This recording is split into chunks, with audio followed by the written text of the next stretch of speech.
Bienvenue dans Raconte-moi An-Nour, ta nouvelle série pendant ce mois béni de Ramadan au sein du podcast Coran de ton cœur. Moi, c'est Oustada Zeynep, enseignante et éternelle étudiante du Coran. Cette année, je t'invite à marcher vers la lumière avec Sourate An-Nour. Cette sourate qui éclaire les cœurs, purifie les âmes et nous guide vers la clarté dont nous avons tant besoin face aux défis de notre époque actuelle. Raconte-moi An-Nour, une lumière offerte par Allah pour éclairer ton chemin, une lumière pour éclairer ta vie.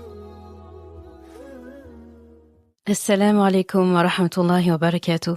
Très content de te retrouver ce Ramadan, ce mois béni de Ramadan. Donc on est Ramadan 2025. Il y a un an qui a passé depuis la série de l'année dernière, Raconte-moi Al-Qasas. Et par la grâce d'Allah, vraiment par sa rahma, par sa baraka, on revient pour une nouvelle saison, tout simplement, et une nouvelle série pour ce Ramadan. Et on demande à Allah subhanahu wa ta'ala de nous permettre d'en faire d'autres à l'avenir. Amin ya rabbal alamin.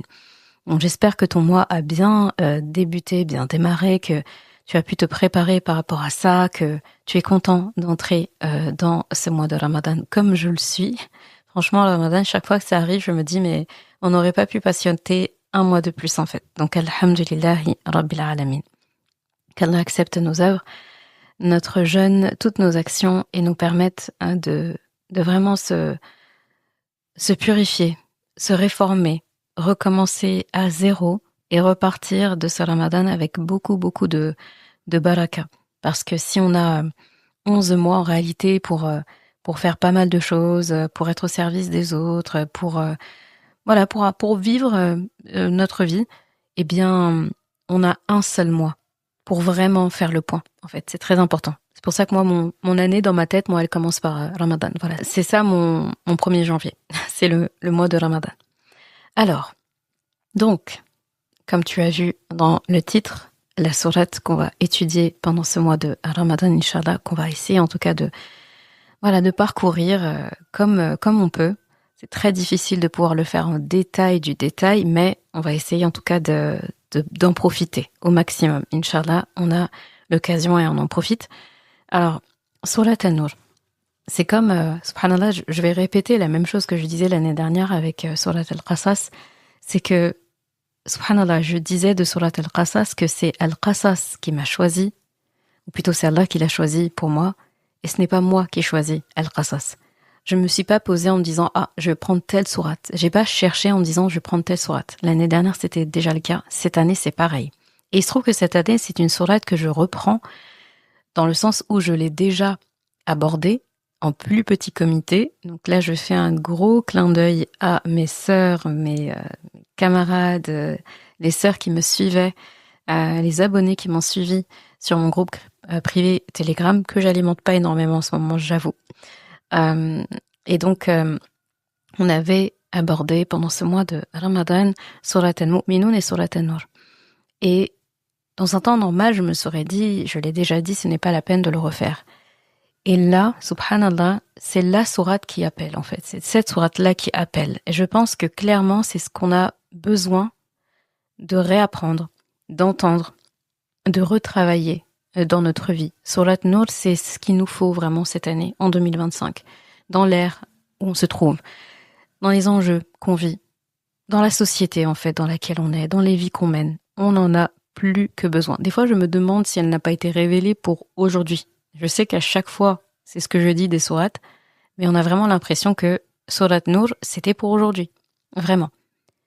Donc c'est celle-là qui nous a été choisie par Allah subhanahu wa ta'ala. Donc voilà. En parallèle de ton programme de révision, de lecture et peut-être des études de sourate que tu fais de ton côté, eh bien, voilà, tu as en bonus Sourate An-Nour cette année pour compléter. Et Inch'Allah, on demande vraiment à Allah de nous permettre de faire honneur à sa parole, d'aborder la sourate comme il lui plaît qu'on l'aborde, d'en tirer les enseignements et de repartir sur des bases très saines.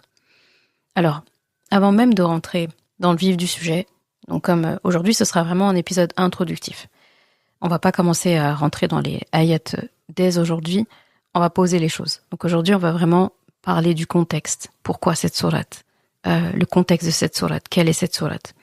Ensuite, dans un autre épisode, on fera la cartographie de la sourate. Je pense que c'est vraiment bien. De plus en plus, c'est comme ça que j'étudie les sourates du Coran, avant de prendre ayah par ayah, ou de prendre seulement le contexte où ça a été révélé, médinoise, mécoise, etc. Et après, commencer directement ayah 1 jusqu'à la fin.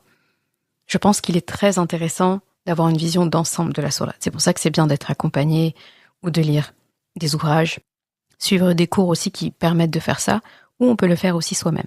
Si on a déjà, par exemple, appris la sourate, c'est plus facile, en fait, de se situer. Donc, quand je disais que c'est important d'avoir une cartographie, c'est-à-dire d'avoir une vue d'ensemble de la sourate, et tu verras que cette sourate, plus que les autres peut-être même, d'avoir une vue d'ensemble, de savoir à peu près quel sujet est mentionné, dans quel ordre, qu'est-ce qui se recoupe, qu'est-ce qui fait miroir, et de cette façon, quand on rentre dans les rubriques, eh bien, ça fait sens, et on les étudie comme Allah veut finalement qu'on les comprenne, c'est-à-dire en interdépendance. Tous les sujets sont interdépendants. Et avant même de faire cette cartographie, comme je disais, de poser même le contexte de la sourate, moi j'aimerais poser le contexte de ce podcast, de cette série, et le contexte de manière générale quand on doit étudier une sourate du Coran, et particulièrement une sourate comme sourate An-Nur. Pourquoi je dis ça? C'est que cette sourate va aborder des thématiques qui peuvent être difficiles. Il y a des thématiques pas faciles. Il n'y a pas que ça, mais il y a des sujets lourds, comme la calomnie, comme la fornication. Pour certaines, ça va être aussi le hijab, c'est un sujet lourd. Il va y avoir des sujets dedans. Subhanallah, je pense que la sourate qui combine le plus de sujets considérés comme tabous dans notre ère aujourd'hui, c'est sourate Nur. Je pense que c'est difficile d'en trouver une qui en combine autant. Sourate Baqara est très longue, mais je ne pense pas qu'il y a autant de sujets, entre guillemets, taxés de tabous aujourd'hui et qui sont abordés dans cette sourate. Sourate Nur, Masha'Allah, tabarakallah, il y en a. Et c'est une des raisons pour laquelle je l'aime beaucoup. Je pense que tu as compris qu'en ce moment, les sujets tabous, ça m'intéresse. Pas pour le plaisir d'aborder un tabou, pour le plaisir de choquer ou quoi que ce soit. De toute façon, un sujet ne doit pas choquer s'il est abordé par Allah subhanahu wa ta'ala. Mais pour plutôt ce besoin et cette nécessité de remettre la mosquée au centre du village, en fait. Il faut arrêter de fermer les yeux sur les problèmes en pensant que si je ferme les yeux, ils vont disparaître. Ou si je ne les mentionne pas, le problème va disparaître. Ça ne marche pas comme ça. Donc, comme ça ne marche pas comme ça, on va prendre ce qu'Allah nous donne. Et Allah nous donne une sourate. Va-t-on ignorer la sourate parce qu'elle aborde des sujets qui sont difficiles ou des sujets considérés comme tabous ou des sujets lourds? Non. Il faut vraiment y faire face. Je pense qu'on doit arriver à un niveau dans notre vie où on fait de l'assainissement. On assainit les lieux. On assainit notre cœur. On assainit notre intérieur pour partir sur de bonnes bases. Et assainir, c'est commencer par les bons morceaux, les gros morceaux. On commence quand on veut décorer une maison, l'aérer, etc. et tout. On commence pas par les petites choses. On va commencer par enlever le gros. On commence par enlever la poussière, la crasse, ce qui est sale, ce qui est incrusté.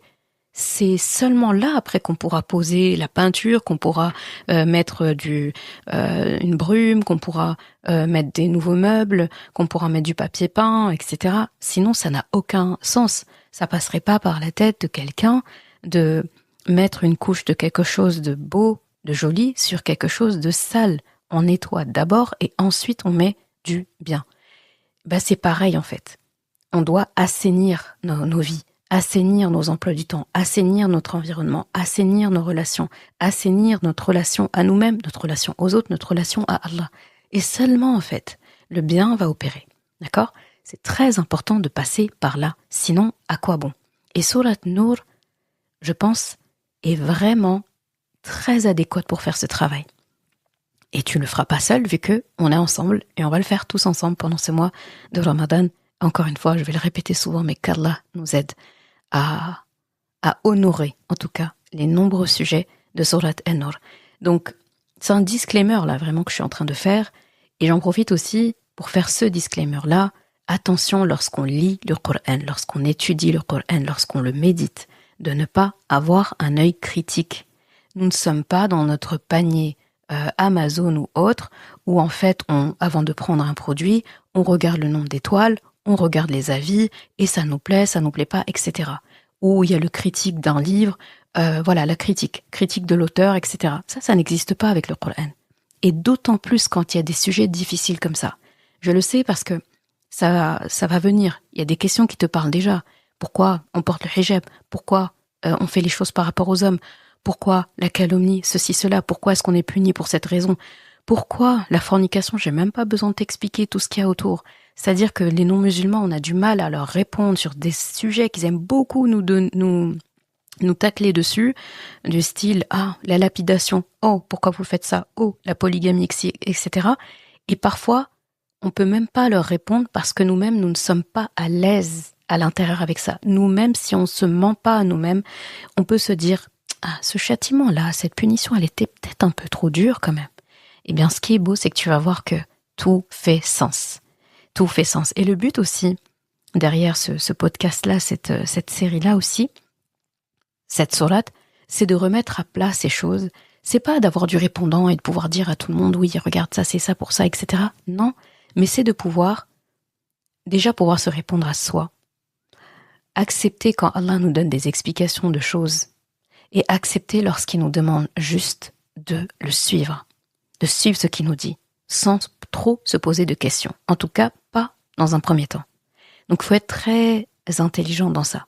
On ne rentre pas dans le Coran, dans n'importe quelle sourate du Coran, sauf par ce par quoi Allah nous a demandé de rentrer. Alhamd. Quand il dit Alhamdulillahi Rabbil Alamin, il nous demande de rentrer par la porte du Hamd.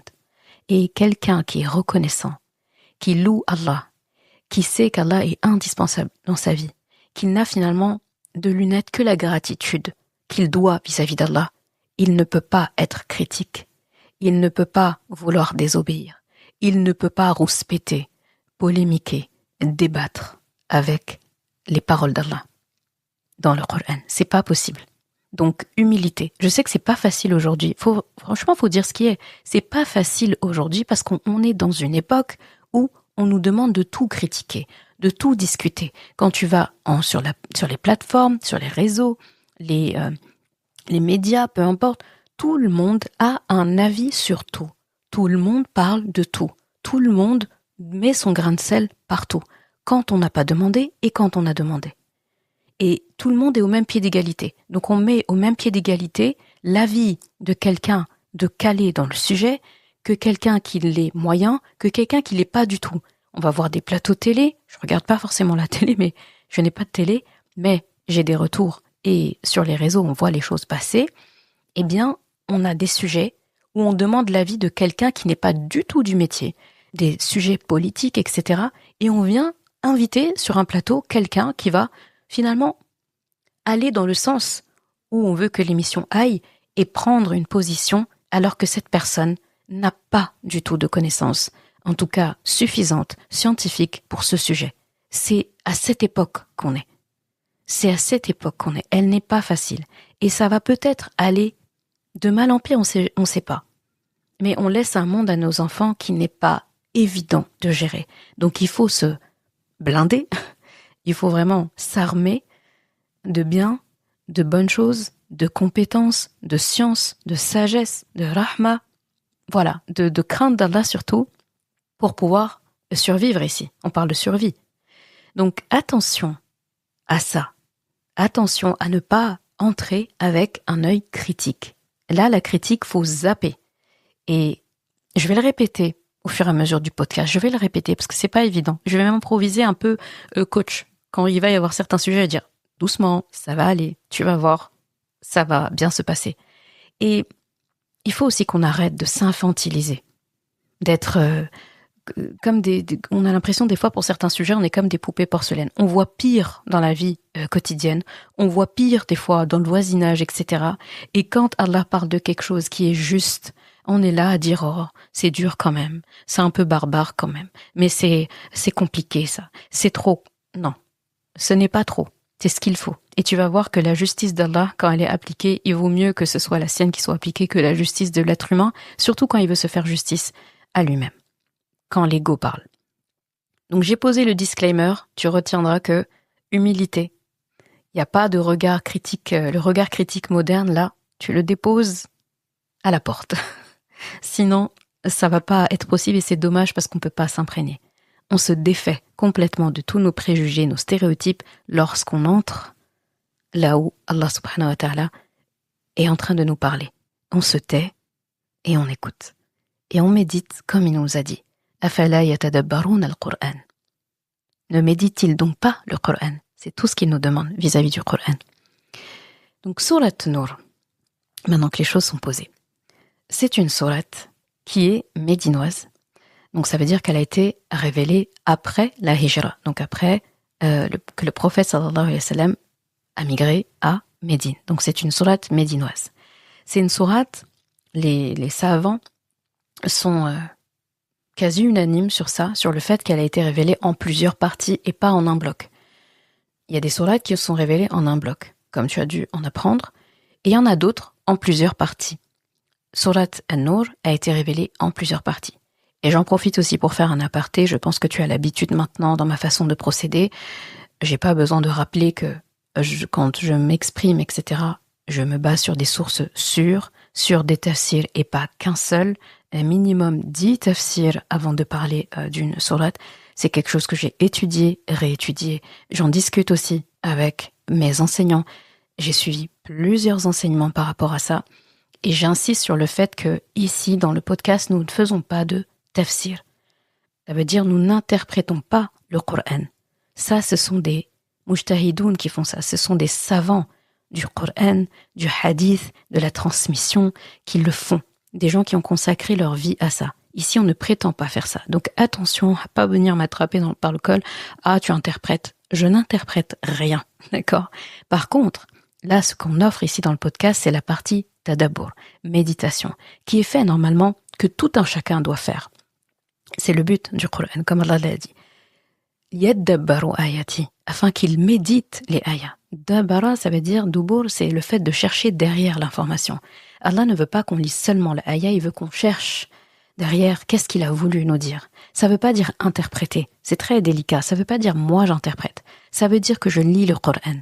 J'apprends ce que veut dire cette ayah, la traduction si je ne suis pas arabophone. Puis je vais regarder les tafassir de référence. Il y en a beaucoup. Ibn Kathir, As-Sa'di, Al-Qurtubi, At-Tabarani, Ibn Ashur, il y en a beaucoup. Al-Razi aussi.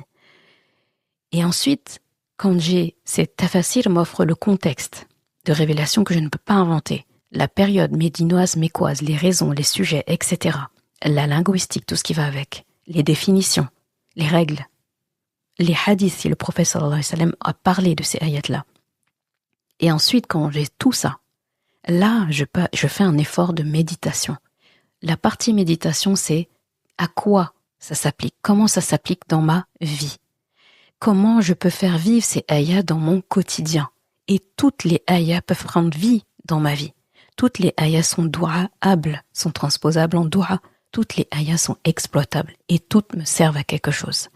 Donc oui, il y aura une partie tafsir dans cet épisode dans le sens où je vais vous exposer ce qui est dit, les contextes, etc. Je ne peux pas inventer. Là, j'ai pas besoin de méditer sur « Ah, est-ce que ça a été révélé à Médine ou à Mecca ?» Ces informations-là, elles sont indélébiles en fait. Donc on est obligé de parler de ça. Donc c'est pour ça que ces genres de séries, j'aime beaucoup parce que ça te permet en fait d'avoir quelque chose de tout en un prêt à l'emploi et après, sur la méditation qu'on fait ici ensemble, toi, de ton côté, tu poses une couche et tu la transposes à ta vie. C'est comme ça qu'il faut aborder les choses. Donc voilà, on a bien compris. Taïb. Donc sourate Nur est une sourate médinoise. Les sourates médinoises ont cette particularité d'être déjà différentes des sourates mécoises. Les sourates mécoises ont plus travaillé le tawhid, ça va beaucoup parler des mécréants, ça va vraiment poser les bases de la foi, les bases de l'islam. Ce sont des sourates qui sont plus lourdes de sens, qui ont une tonalité particulière. Les sourates médinoises sont plus de sourates de jurisprudence. C'est là où les musulmans apprennent le savoir-vivre, les règles de vie. C'est là aussi où il y a eu les batailles. C'est là où il y a les interactions sociales, politiques, etc. Ça, c'est plus dans les sourates médinoises. D'accord ? Donc, en plusieurs fois, elle a été révélée, donc pas qu'une seule fois. C'est une sourate qui est à admirer, à étudier dans son ensemble. C'est-à-dire que c'est une sourate qui est important vraiment lorsqu'on l'étudie, de la regarder en entier, de l'étudier en entier. Chaque sujet est interdépendant. Comme chaque sourate, je le dis à chaque fois, la première ayah, elle est capitale, elle est importante. Des fois, c'est la première ayah, des fois, c'est les 2 premières ou les 3 premières. Là, c'est la première. Elle est incontournable et elle donne le ton à toute la sourate. C'est-à-dire qu'il faut prendre peut-être autant de temps dans la première ayah que sur le reste de la sourate. Dans le sens, ça nous permet d'avoir un contexte, de voir où Allah veut nous amener et quelles lunettes il nous donne. Il y a les lunettes générales pour le Coran et il y a les lunettes par saison. C'est comme quand tu prends des lunettes de soleil, des lunettes de vue, des lunettes pour ci, des lunettes pour ça. Et bien là, pour cette sourate, c'est comme s'il te dit, tiens, je te rajoute des lunettes supplémentaires pour cette sourate-là, c'est cette paire que tu dois mettre. D'accord ? Très important. Donc ça va être la première ayah. Quand on viendra dessus, on l'étudiera, Inch'Allah, qu'Allah nous facilite. Donc, première ayah très importante. C'est d'autant plus important aussi, cette sourate, elle est unique dans son genre. Toutes les sourates ont leur style. Cette sourate, je pense pas qu'on puisse trouver une sourate qui lui ressemble dans sa structure. Déjà, juste le début. Si tu as remarqué, c'est bien d'être curieux, de regarder. Suratun anzalnaha. Surat An-Nur commence par le nom sourate. C'est la seule sourate du Coran sur les 114 que tu verras commencer par une sourate. Suratun anzalnaha. Une sourate que nous avons fait descendre. Il n'y en a aucune qui a cette structure. Rien que là, ça attire notre attention. Dès le départ, il attire notre attention. On sait que c'est une sourate. Pourquoi pour les autres sourates, il ne l'a pas dit? Il a dit le mot ayat plusieurs fois. Coran, il est dit plusieurs fois. Sourate, c'est la première fois qu'il le dit en début d'une sourate. C'est la première fois qu'il dit une sourate pour présenter une sourate. Pourquoi? Très intéressant, ça aussi, on prendra le temps d'aborder ça. Ensuite, là, j'aimerais m'attarder sur la définition de cette sourate. De sourate. Qu'est-ce que veut dire sourate?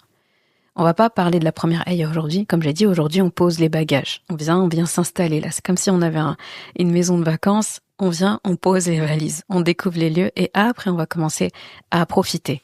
Et là, sourate. Donc, tu sais que j'aime bien l'étymologie, la racine des mots, la langue arabe, c'est passionnant. Donc, sourate, pour pouvoir comprendre qu'est-ce que veut dire sourate, eh bien, il faut aller à la racine sawara. Si tu regardes dans un dictionnaire ou dans un livre, un lexique. Donc, sawara.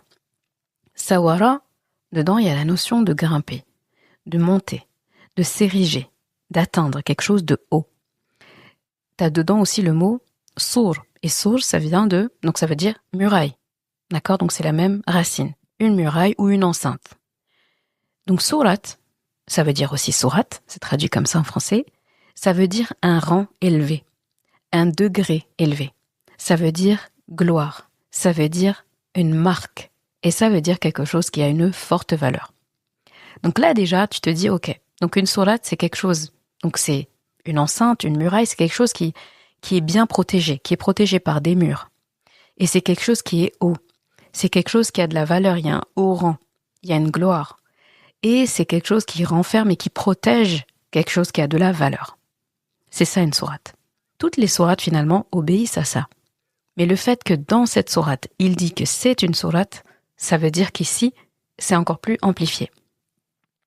Et là, j'aime bien donner cette métaphore quand je parle d'une sourate, et précisément celle-là. Donc, métaphore. Ça y est, j'ai commencé la saison des métaphores. Une nouvelle saison. T'en as plein en collection, et là, je reviens avec mes métaphores. La métaphore ici, c'est celle d'une ville. Comme ça, c'est plus parlant. Une ville. Une ville dans laquelle il y a plusieurs bâtiments, plusieurs institutions, plusieurs pôles, d'accord, qui sont importants tous au bon fonctionnement. Donc, dans une ville, il y a un hôtel de ville, la mairie, il y a des écoles, une ou des écoles, il y a un poste de police, il y a un hôpital ou un centre de santé, il y a des boulangeries, il y a des supermarchés. C'est important en fait qu'il y ait tout ça. On parle d'une ville quand il y a toutes ces commodités, c'est important qu'il y ait tout ça. En même temps, une ville, il ne peut pas y avoir que la mairie. On ne peut pas parler d'une ville s'il n'y a que la mairie. On ne peut pas parler d'une ville s'il n'y a que la police. On ne peut pas parler d'une ville s'il n'y a pas d'école. Il faut une école. S'il y a des enfants, en tout cas, il y a une école. S'il y a des gens dans cette ville, il faut un supermarché, une boulangerie, peu importe. Il faut quelque part où acheter à manger. Sinon, on ne peut pas parler de ville. Donc une ville combine tout ça. Chacun est important. Chacun est indispensable au bon fonctionnement de l'autre. L'école ne peut fonctionner que s'il y a les parents. Et s'il y a les corps enseignants. La police ne peut fonctionner que s'il y a d'autres personnes. Sinon, la police, si elle est toute seule, elle va pas se protéger elle-même ou c'est comment elle sert à rien. De la même façon, l'hôtel de ville, la mairie sert parce qu'il y a d'autres personnes. Donc tout le monde est interdépendant. Donc il y a le centre. Comme tu as vu, j'ai parlé d'hôtel de ville. Ça veut dire que toute ville a son centre, comme un pays a sa capitale. Le centre de la ville, donc ici le centre de la Soura, chaque Soura a un sujet central, un sujet qui va, autour duquel, tous les autres sujets vont orbiter. Et là, ça va être, donc, dans Surat An-Nur, il y a une ayah qui est merveilleuse, qui est au centre de la sourate, et qui s'appelle, on l'appelle Ayat An-Nur. Dans cette ayah, Allah parle de An-Nur, la lumière. Surat An-Nur, célèbre pour sa Ayat An-Nur, le verset d'An-Nur au centre de la sourate. Et il se trouve que même symétriquement, il y a des sujets avant cette ayah, ce passage, il y a des sujets après, et tous les sujets se font miroir. Tout est très bien agencé. C'est ce que j'aime avec ces sourates. Elle est très belle à admirer, c'est comme on admire le paysage. Juste admirer la découpe des sujets, la position des sujets, juste ça, c'est du grand art. Avant même de rentrer dans chacun des sujets. Donc là, la prochaine fois, on va aborder la cartographie de ces sujets, les grandes lignes de ces sujets-là, admirer comment ils se font miroir, comment ils se complètent, et après, au fur et à mesure, on prendra sujet par sujet, et on les abordera, Inch'Allah, un peu plus en profondeur. Donc An-Nur, la ayat An-Nur donne le ton de la sourate. Donc An-Nur, tu sais que c'est la lumière. Et c'est pour ça que dans le générique, je parle d'une lumière, de quelque chose qui va éclairer ta vie, Surat An-Nur. C'est littéralement ce qui se passe ici. Donc si on en croit la racine, pour revenir au sujet, la racine de Surah, donc ce que veut dire Surah, on comprend qu'une Surah élève la personne qui la lit.